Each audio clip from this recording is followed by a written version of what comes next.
Well, hi everybody. Today I'd like to tell you the story about the day I wrote Fortunate Son. Well, this song is unusual in a couple of ways. First of all, it's a song that's probably took the longest for me to write, and at the same time was also the quickest song I ever wrote. It's also, some say, a political song. Now for that part, we got to go way, way back to when I was in the second grade. They sent us home from school one day to watch the inauguration of Eisenhower on television. And of course we had an old squeaky black and white TV, and we turned on that thing at home and I watched a whole bunch of big black limousines coming down the road. And that's about all I remembered. Except that even at that young age, I was a little bit suspicious, let's say, of people driving around in fancy big black cars. I guess it piqued my interest in politics, because over the years I would watch these conventions on television. They were pretty boring, but every now and then somebody'd get up and say, well, the great state of Texas would like to nominate her favorite son, Billy Saul Estes, or something like that. And so the idea of the favorite son kind of stuck in my mind. I was kind of at the lower end of the economic scale, you might say, so I was a little suspicious of powerful and rich people.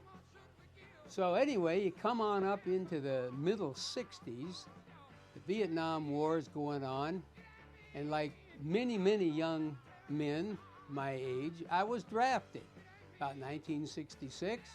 Eventually I ended up in an Army Reserve unit, and that was great. But at the same time, you'd be seeing these stories on television where some senator managed to get his son out of the draft, or some rich tycoon, millionaire, was able to have his son avoid military service. And that just didn't seem fair.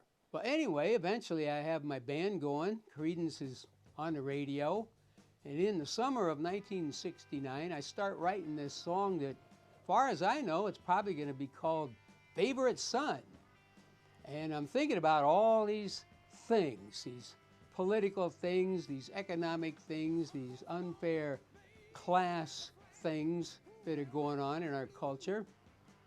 And I start putting the music together and showing my band, of course. And as we rehearse for a few weeks, we start to get pretty tight, and I realize we're going to record pretty soon. I'd better actually sit down and write the words to this song. So one day I go off into my bedroom. I sit down on the edge of the bed with one of those yellow pads. And somewhere in that process, the idea switched to Fortunate Son. And man, all those thoughts just came out in a raging torrent.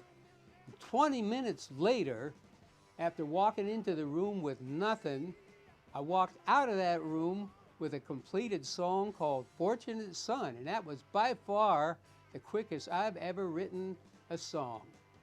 Showed it to the band, got to the studio and recorded that song and made a record. And that's the story about the day I wrote Fortunate Son.